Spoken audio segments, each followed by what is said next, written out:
ಯೂಟ್ಯೂಬಿಂದ ನಾವು ಹಣ ಸಂಪಾದನೆ ಮಾಡೋದು ಅದು ಬೇರೆ ವಿಷಯ ಆಗುತ್ತೆ.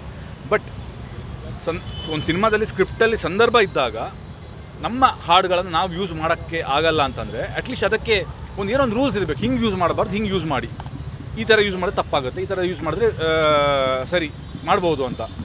ಇದು ಯಾವುದು ಏನು ರೂಲ್ಸ್ ಅಂತ ನಮಗೂ ಗೊತ್ತಾಗಬೇಕು. ವಿಚ್ ಇಸ್ ವೈ ನಮ್ಮ ಪ್ರಕಾರ ಇದು ಕಾಪಿರೈಟ್ ಇಶ್ಯೂನೇ ಅಲ್ಲ.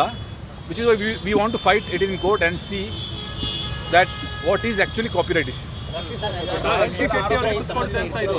ಇವಾಗ ಫಾರ್ ಎಕ್ಸಾಂಪಲ್ ಅಲ್ಲ, ರಾಯಲ್ಟಿ ಯಾವುದಕ್ಕೆ ಕೊಡಬೇಕು ಅನ್ನೋದಿರೋದು. ಇವಾಗ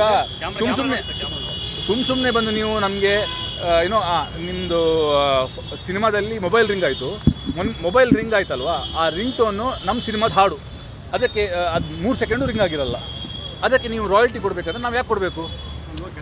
ಇಲ್ಲೇ ಕೂಡ ಕಿರಿಕ್ಪಾಡಿ ಟೈಮಲ್ಲಿ ಸೇಮ್ ಸಂಸ್ಥೆ ಅಲ್ಲ, ಅದು ಬೇರೆ ಸಮಸ್ಯೆ. ಅಲ್ಲೂ ನಾನು ಸರಿ ಅಂತಾನೆ ನಾನು ವಾದ ಮಾಡಿರೋದು, ಇಲ್ಲೂ ನಾನು ಸರಿ ಅಂತಾನೆ ವಾದ ಮಾಡ್ತಿರೋದು. ಈ ಹಿಂದೆನೂ ಕೂಡ ಕಿರಿಕ್ಪಾಟಿ ವಿಚಾರದಲ್ಲೂ ಕೂಡ ಇದೇ ರೀತಿ ಅದೇ ಆವಾಗಲೂ ಆಗಿತ್ತು. ಆವಾಗಲೂ ನಾನು ಸರಿ ಅಂತಾನೆ ವಾದ ಮಾಡಿದ್ದೀನಿ. ಆವಾಗಲೂ ನಾನು ಕೋರ್ಟಲ್ಲಿ ಹೋಗಿ ಫೈಟ್ ಮಾಡಿದ್ದೀನಿ ಕೇಸ್ನ.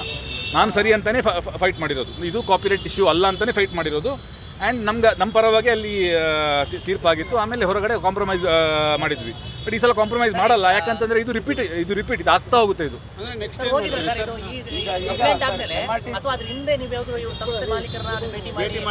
ಇಲ್ಲ, ಅಂದರೆ ಒಂದು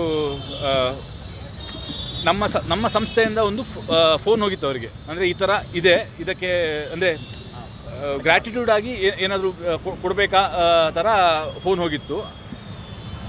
ನಮ್ಮ ಪ್ರೊಡಕ್ಷನ್ ಮ್ಯಾನೇಜರ್ ರಾಜೇಶ್ ಅಂತ, ಅವರು ಒಂದು 2-3 ಸಲ ಕಾನ್ವರ್ಸೇಷನ್ ಮಾಡಿದ್ದಾರೆ. ಬಟ್ ಅಲ್ಲಿ ಕರೆಕ್ಟಾಗಿ ಪ್ರತಿಕ್ರಿಯೆ ಬಂದಿಲ್ಲ ನಮಗೆ. ಆಮೇಲೆ ಅವ್ರು ನಿಲ್ಲಿಸೇ ಬಿಟ್ರು. ಅಂದರೆ ಆ ಕಡೆಯಿಂದ ಏನೋ ಆಮೇಲೆ ಫೋನೇ ಬಂದಿಲ್ಲ.